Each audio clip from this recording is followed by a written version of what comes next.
here in Medjugorje and I'm with Robert. He's a YouTuber from Ireland. And Robert, when did you hear the first time about Medjugorje and what did you think at the time? Be honest. You told me already a bit about it. I did. I heard the first time about Medjugorje back in 1991 when I met Franciscans from this town in Italy. And I didn't follow it that much, but afterwards, I heard some bad stories from the town, and I never really got involved. I had no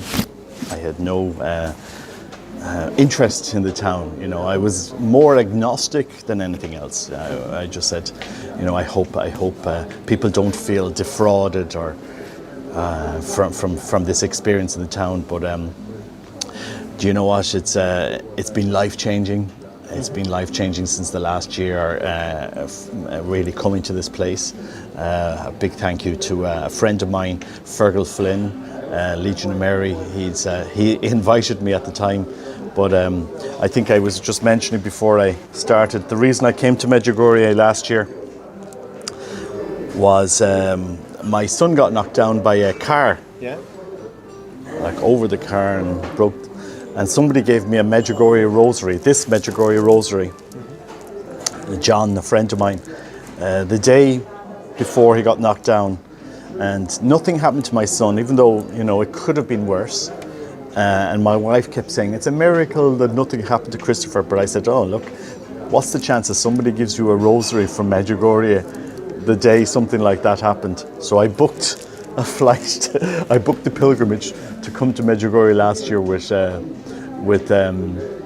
my daughter and myself, and so we came here, and it was just incredible.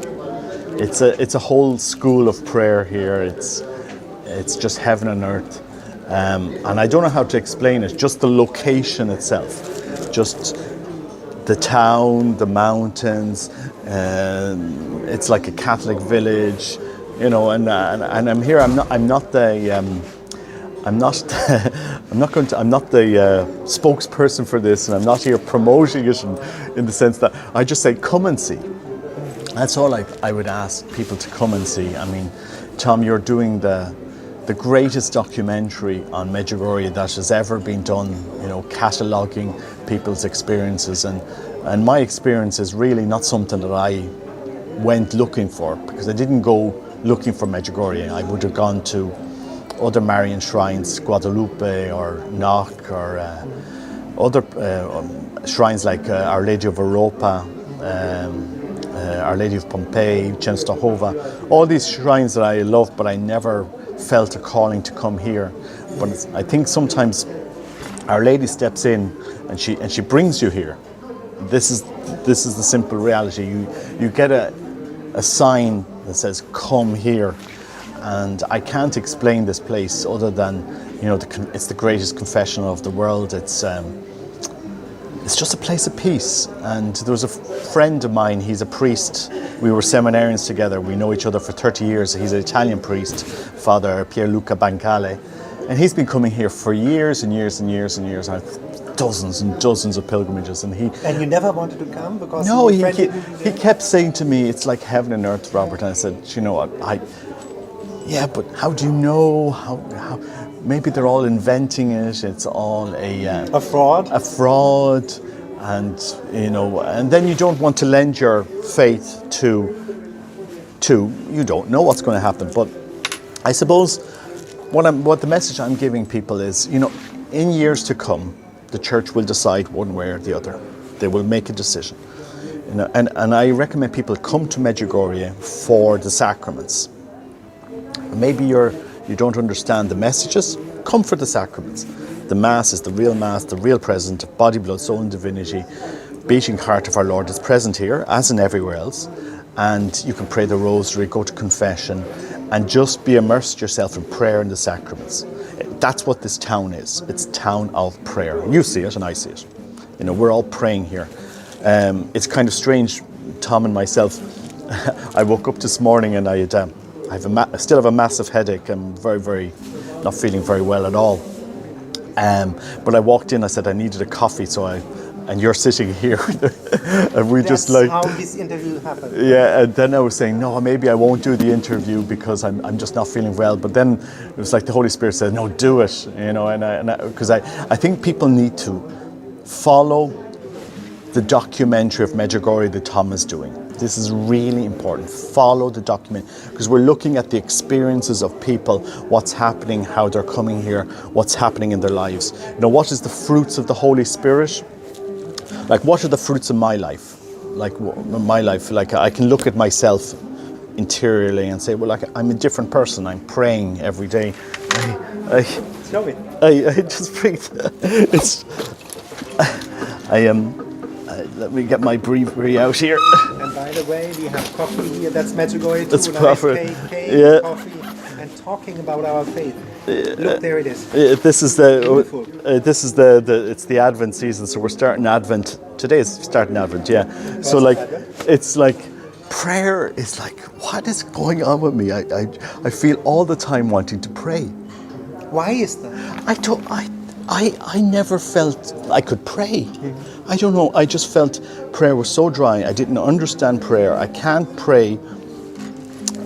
And it's like I wake up in the morning and I'm already in prayer. I'm in bed and I'm having cover and I'm already in prayer. And it's like your mind, I used to suffer from all different things, like depressions and like really difficult. Like I've been through a 12-step program. I was very depressed, very, I hated, you know, I just couldn't find peace in myself. And then all of a sudden, prayer is coming in there. You say, why am I changing? I literally don't have time to be thinking of anything else. Just, you know, I want to pray more. I want to learn how to pray more, and I'm enjoying it. That's a big thing, you know. Some people, I love prayer now. It's just very strange. Did you have like an experience with God, like Jesus said, the rebirth in the Spirit, that you, in your heart, felt the love of God the Father for you? That's Yes. why you can connect now. Yeah, That's it's happening. Father Brendan Walsh, an Irish priest. What happened? Oh, he prayed over me. So the first time he prayed over me, I just thought, this is all crazy. This is all charismatic craziness. I think he's just bonkers, this priest. and I said it to a friend of mine. I said, I don't believe in this Father Brendan Walsh, and I just think it's all emotional. And what is it?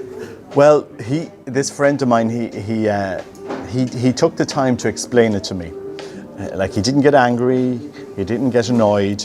He just explained to me. I said, oh, okay, maybe there's something here I need to go deeper. And it's the humility.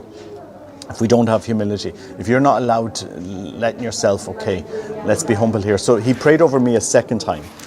And I said, Lord, I'm here. If you have something to say to me through this priest, I'm willing to listen. So I just said, I'll be humble. It was like a ton of bricks. It was like this rainfall from heaven. You know, it says, oh, now I understand there's...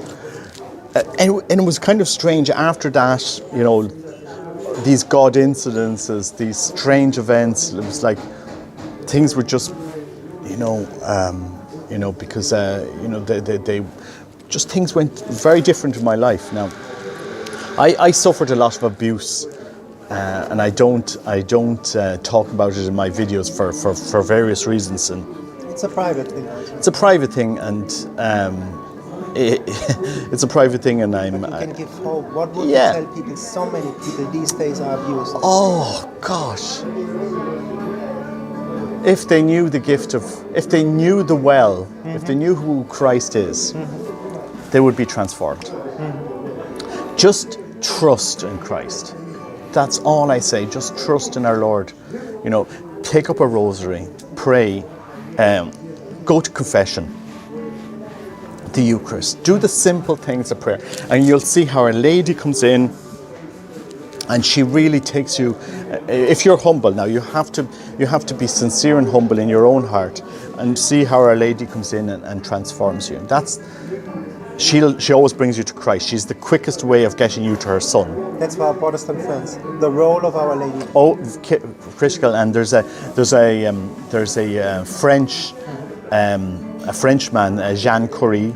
He has a book written, Praying with the Heart, and he's been explaining this to us, you know, the importance of Mary in bringing us in bringing us to Christ. She's Saint Louis de Montfort also talks about it. She's the surest way to bring it. So like, this is the amazing thing about this place, Tom. It's for some reason we are being led to Christ here. We're not Mary maniacs. We're Christ maniacs. We are being led to Christ. It's Our Lady there. Come on. Closer, come on, next one.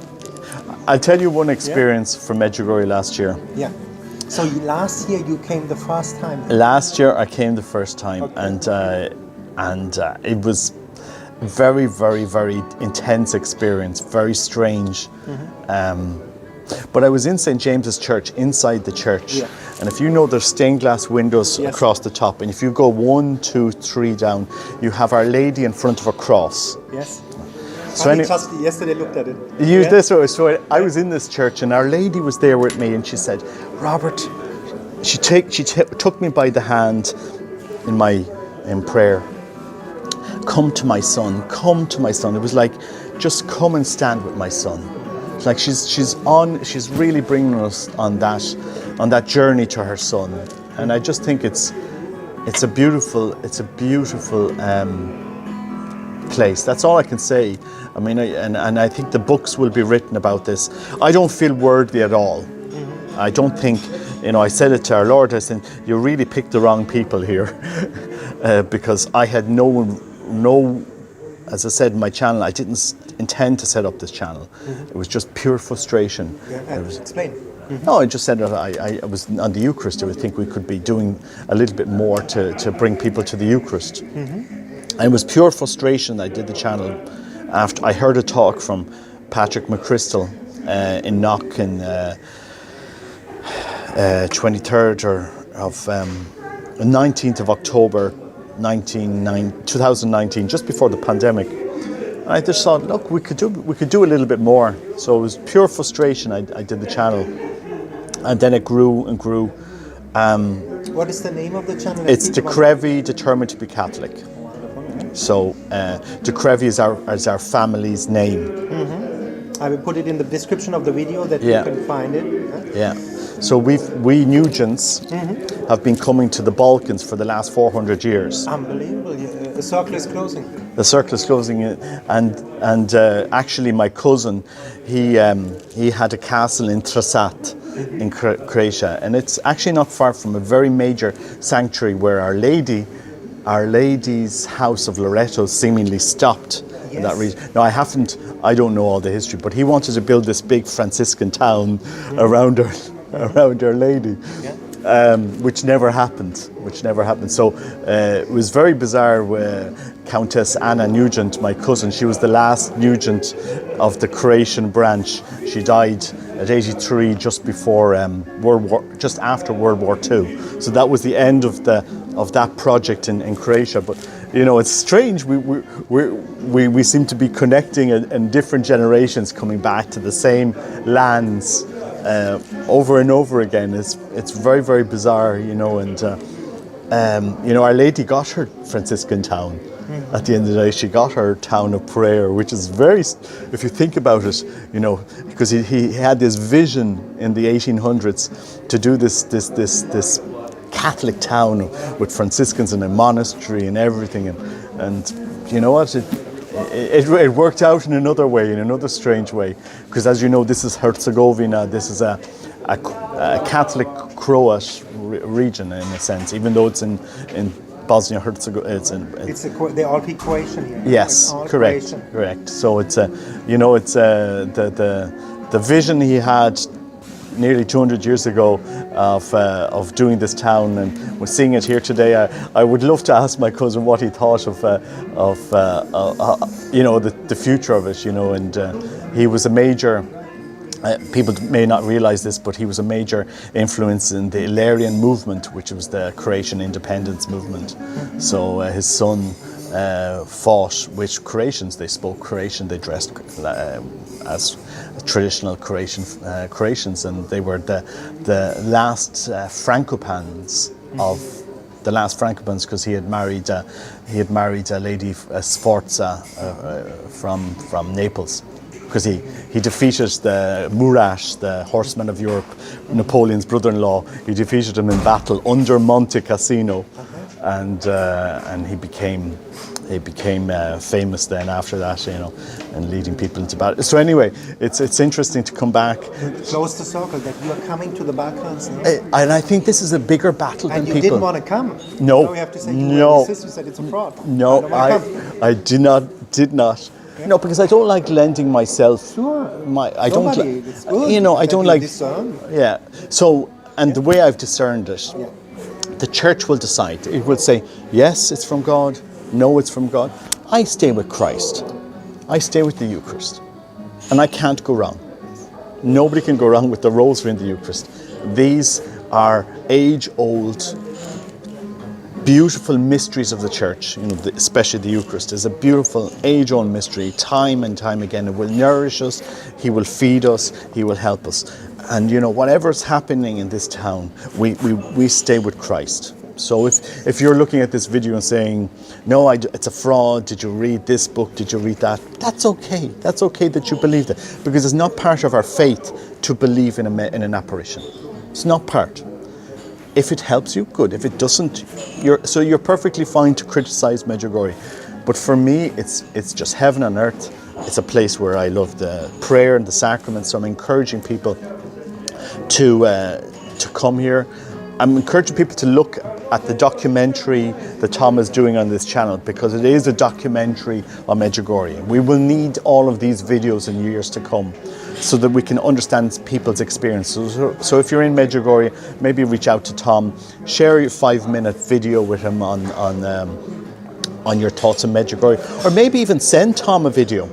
Tom, here's a video of my testimony. Would you want to put on, if you feel it, put on your channel, so that we have maybe maybe you can do a little documentary each month of videos that are put in, do an hour documentary, put them all together and say, these are the testimonies that arrived to me this week.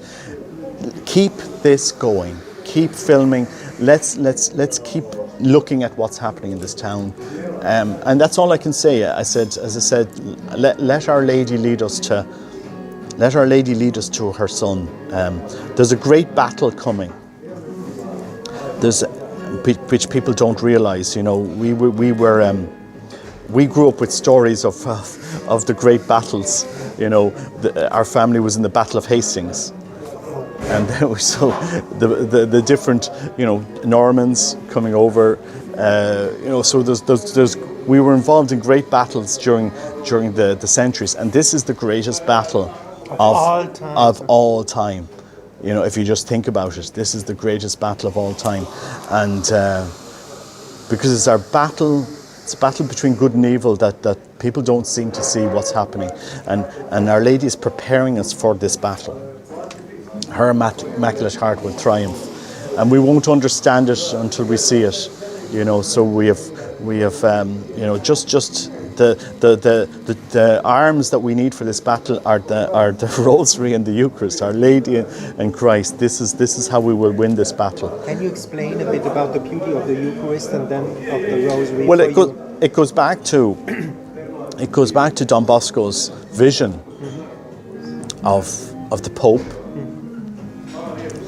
steering the Church, you know, through the Eucharist and Our Lady. And you know, we are in this storm at the moment. We see the Pope horribly attacked, and in attacking him for good or for bad, what people think, but we are actually destroying the Church. You know, so we're actually just if we destroy the papacy, we are actually destroying the Church. And I think so many people are reaching out to me, desperate for prayer, desperate to know God. And, you know, we get caught up in this politics, and the politics will continue, but we need to go deeper into prayer. We need to bring people to prayer. We desperately need the prayer. So what is the, you say the Rosary, other people say it's the weapon of our times. Yeah. But starting first, what is prayer? Is it for you also a personal conversation with Jesus? Like you can do that wherever you are, talk to him, say I have this problem. Yeah. So explain a bit what prayer is for you. Prayer is first of all, it's the greatest proof of God's existence, because it's you in prayer that you encounter Christ. But the thing is that I would ask people to do, let Our Lady bring you to Christ. So just think of the Rosary as the hand of Our Lady. So you put the Rosary in your hand. This is the hand of Our Lady, and you're saying, Blessed Mother, take me to your Son. She always does this. If you come with humility and love, Blessed Mother, I don't know how to pray, I don't know where to go, can you just take me someplace to your Son? She will always do it. If you go with humility, not go with pride like a magic trick. Oh, I'm going to put the Rosary and I'm going to see if this magic works. No, it's not anything like this. It's humility, it's love. I want to know Christ. Blessed Mother, take me to Christ. She's always helped me. Always, she always, whatever, puts people in contact with me, or I meet somebody and I'm just asking people, let's bring people to Christ in the Eucharist, in prayer. As you said, I love my traditional Latin Mass. I'm very traditional, but I'm in the sense that that's where I love that type of reverence. I just ask people to unite ourselves around Christ and to bring people to His beating heart. And it's really important that we do this now, and not divide the church. Can you explain a bit, My brother told me, my brother said, ask the people, because a lot of people think God the Father is an angry old man with a white beard and he waits to judge us, and happy then he puts us to heaven. No. Somebody said it's a demonic image of God the Father. Yes. Can you explain? You said bring it to the heart of Jesus. The Yes. heart of Jesus explaining what Yes. God the Father is. So I'm going to talk from my own experience. It doesn't matter what you think you are, what you've done. You don't change the nature of God. God's nature is what God's nature is, which is love. He can't help but wanting to save us, love us. This is His, and nothing we will do will change Him. We will change ourselves. Sin changes us. It separates us. It creates wounds in us. But it doesn't change God. It's an offense against Him because we're moving away from Him. So, God is complete love, and if you want to know who God is, you just have to read the Prodigal Son. Actually, that parable encompasses everything about God. He's standing there, He's waiting. He gives you the ring, and He clothes you, and He gives you dignity, because God gives you the dignity. And this is what people need to really put in their minds. God puts dignity back on us, our self-worth. He clothes you anew. So that's what prayer does. It starts to clothe you anew in that dignity that God brings out in yourselves. You don't have to worry, you don't have to hate yourself, feel resentment or anything like this. You just have to step into God's embrace. So just be people need to be very careful on the image of God here, because some movements in the church, they take God and then they make a plagiarized or a fake copy of God, and they present an image of God that's not God. A God that's so strict, that was like a dictator God, and that's not God. God is the Father of the prodigal son, and we have Christ's words to understand who God is. And prayer draws you closer to God. And you have to offer yourself. Lord, here I am, my sin, my past, everything, I give it to you. You take it. It's really important. And that's why next year in Ireland we have Jean Corrie. He's going to do a course on this, because I'm not the expert, but he's spent years developing this Carmelite spirituality. I think it's so needed. I will put it in the description. Yeah. He's got a beautiful book called Praying with the Heart, the little way. And it's just, when I read that book, I just thought, oh, what a beautiful, simple book, 93 pages on prayer. And I actually asked Our Lady, this is how Our Lady works. People don't, I have a statue in my office, and I said, Blessed Mother, can you get Jean Corrie to come to Ireland to give us a talk? And he did. He reached out. He said, "Oh," he touched base. I said, "This is very strange." And then he came and he gave us a talk at the Derry Adoration.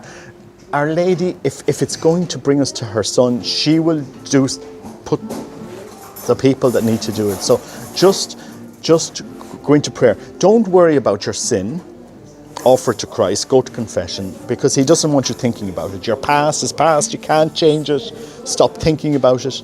Stop thinking about your mental castles that we build in our mind of resentments and fears and anxieties and I can't do this. Get rid of that. Get rid of that. Put on a new mind that Christ is going to give you, a new way. You know, it's like the sun is coming out here. The sun doesn't change. We change. We can go indoors or we can come out to the sun. The sun is always going to be the same every day, the same energy, the same. We change. We go in. We go hiding from. Get out to Christ and get out to the sun. So that's my encouragement. Just want to thank Tom for your videos. I've been following your work all the time. I look at all your videos. I put them on the car. Thank you. Just to hear the experience, what people are experiencing, and what would you tell people who are like scared to go to confession? For you, it's natural to go to confession. What would you tell them? We're all cut from the same cloth. We all, well, look, the first thing I'd say to you is, if you don't talk about this, it's going to consume you.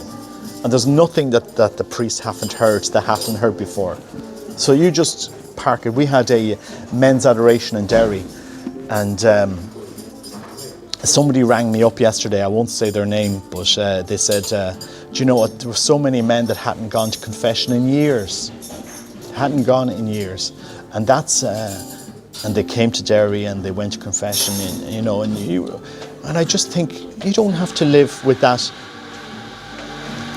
what you're carrying. No, we are supposed to be happy. There's a Christian joy, Catholic joy. There's a joy. That's the best philosophy of the Catholic faith. Yeah. To be joy and a joyful peace and love. No? It's actually strange. When I started this video, I had a massive headache, and as I'm doing the video, I'm actually feeling a lot better. It's the best anesthetic. See, that's how our lady to Tom Medjugorje. Better than an ibuprofen or anything. So did you hear that? You all come to Medjugorje. Come to Medjugorje. Okay? Come, just come. Just come. Just do the prayer. You don't have to. Don't overthink it. Just don't overthink it. Come to Medjugorje. It's got all the services, which are important. You've got a beautiful mountain.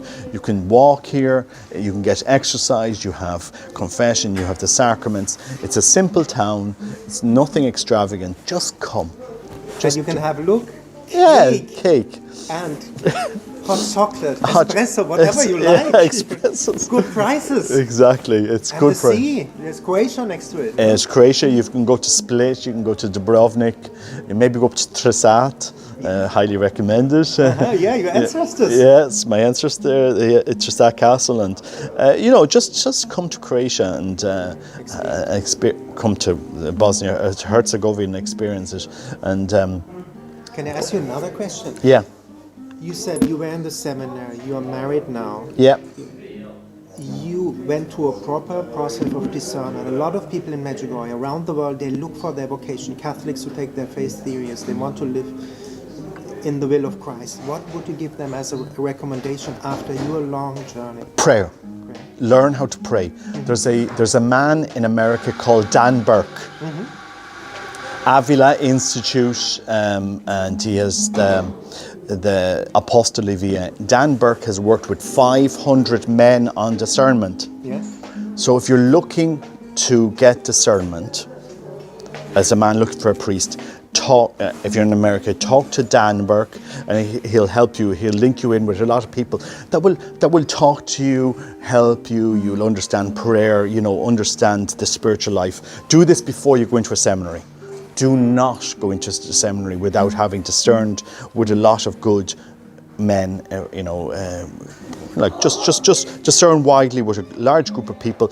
If they see in you a calling to the priesthood, then you'll go into a seminary better.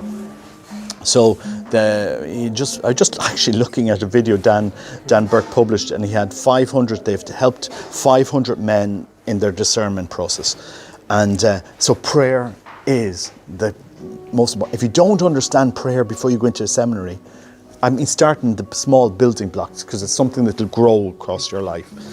You need to have a strong sacramental life, a strong confession life. The Eucharist. The Eucharist. The simple things. Simple things. If you do not have that, please save yourself the misery of a seminary. Do not go in. Yeah.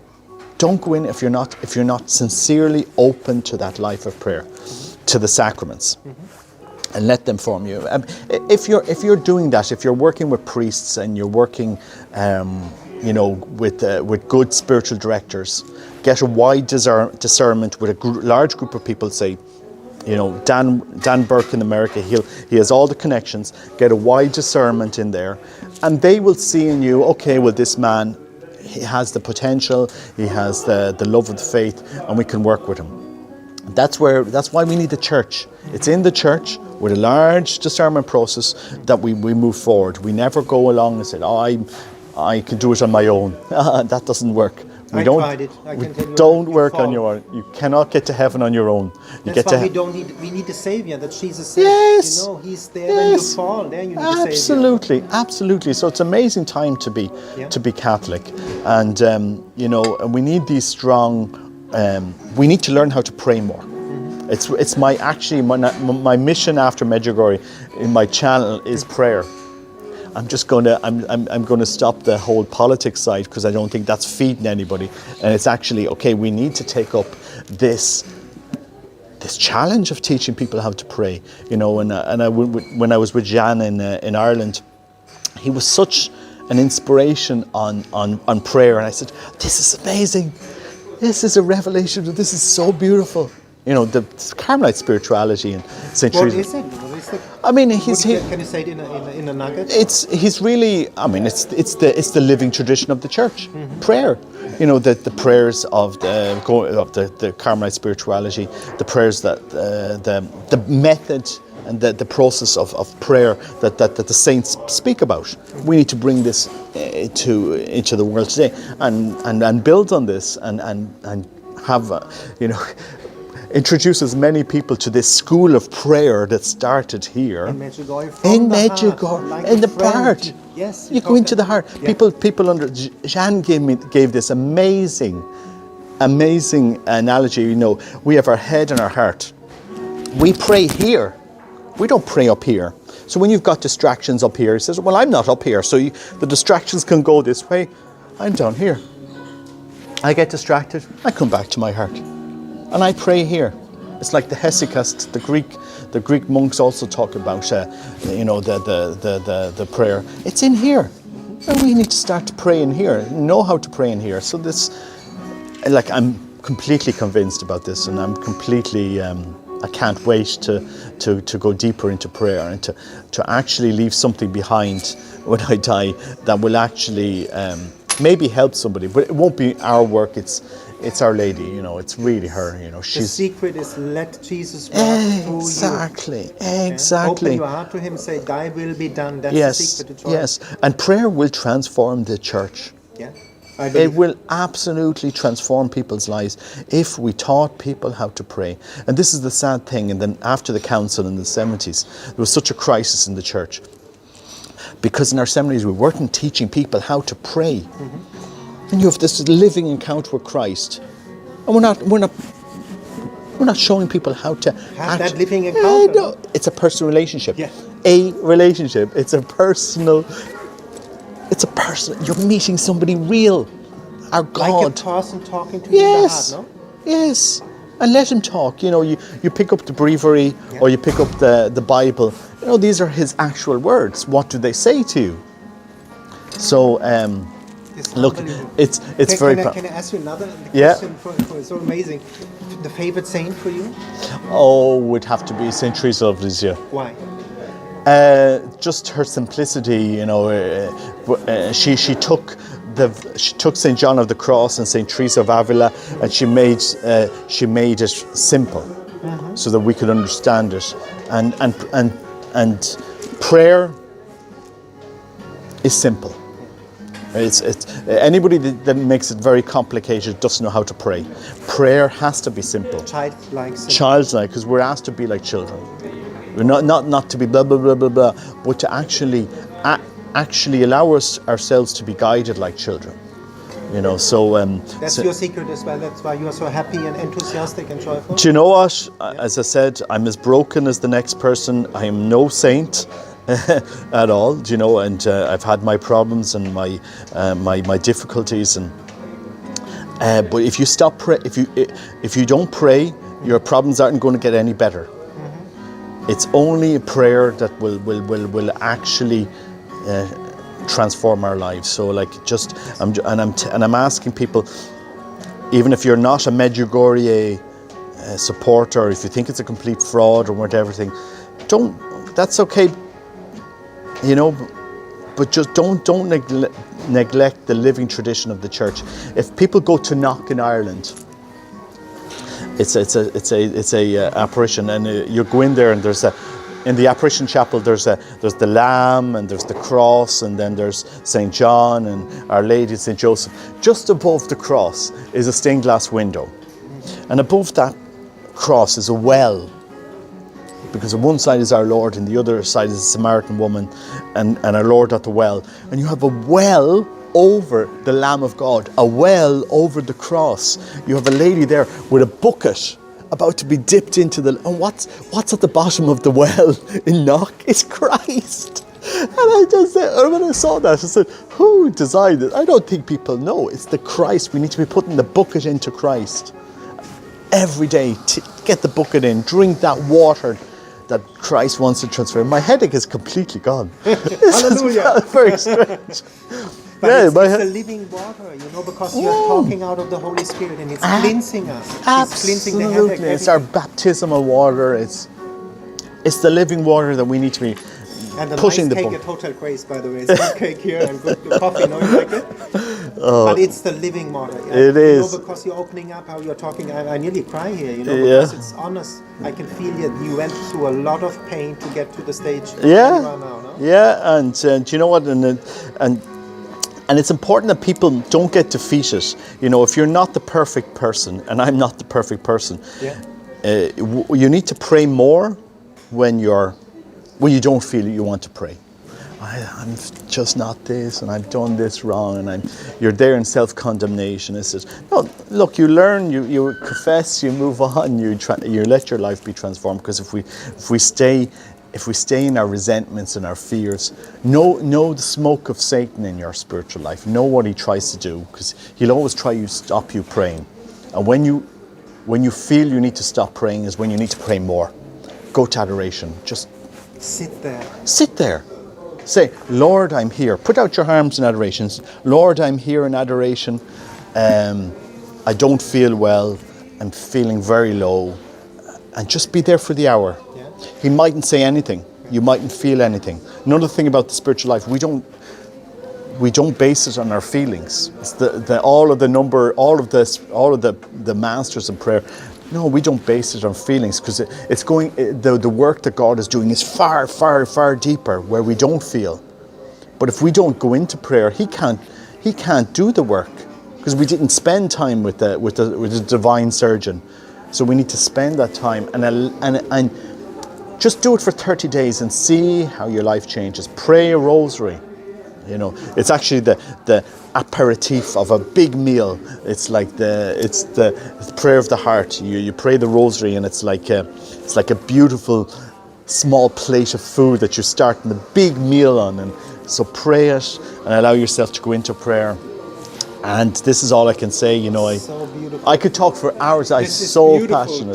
Passionate. Do you have something else on the heart what you would like to tell people? No, don't. Just go to Christ. That's the person I love. You know, I am really nobody. Even though there's a channel which I never intended to start, didn't intend to have this following. Really didn't, not planned. You know, as I said, I have a full-time job and I have a family. Didn't set out to do a channel. Go to Christ. Just go to Him. You know Him in His church. know the Eucharist, know Him, know His beating heart in the Eucharist, know Him. You know, this is what we need to be doing. What's the point in having millions of people looking at your videos if people are not speaking to Christ? You know, everything we. That's why my channel is as well. I want that people have this relationship. Yes. They start praying, coming back to confession, Rosary yes, prayer. yes. And that the Eucharist, the crown of everything, receiving Christ. That's for Protestant friends. This is the most intimate relationship you can have. Is the Eucharist. Yes. You are fooled by doctrine. Yes. And you are deprived. You say deprived. Deprived of the most beautiful thing, and the most beautiful helper, which is Our Lady. She's not a goddess, she's leading us to Christ in all humility. She's just a role model how we should all Christians live in humility. No? It is. And so that's what I feel Our Lady is asking us to do. I mean, I get so many messages from people. It's very humbling to see, and I suppose the only message I can give now is we need to go deeper into prayer. We need, especially times coming now. And take up your rosary. And when you go into prayer, put your rosary in your hand, and you will be in prayer with the hand of Our Lady. In prayer, she will be there with you, and she will bring you to her Son, because Our Lady is like this. She has a mirror. So when you look at Our Lady, she doesn't ever want you looking at her. She's a mirror, and in that mirror, she reflects her Son. You know, go to her. She would never take an ounce of anything that her Son should be having. She is completely it's very strange. Focused on him. That's her whole mission. You know, and so anyway. And at the end, what would you tell people? Why come to Medjugorje? The prayer. Okay. So the weather is good. Yep. It's not bad weather today, and it's December. Mm-hmm. It was 15 degrees here yesterday. Mm-hmm. The weather. You have services. Mm-hmm. You have priests and confession. You have sacraments. You've got the environment. You've got the hills for walking. Just on the human level, it helps you pray on the human level, and it's just a Catholic oasis of peace. So like. If you're agnostic about the messages, that's okay. That's okay. Just come to Croatia and Bosnia. Just come to Medjugorje. If you're looking for some place to find peace, just come here. I guarantee you, Our Lady is going to use it for her plan at some stage, and we just have to keep praying, you know. And wow. Thank you for that beautiful interview. I'll do one of yours next later on in the week. We do. Ciao.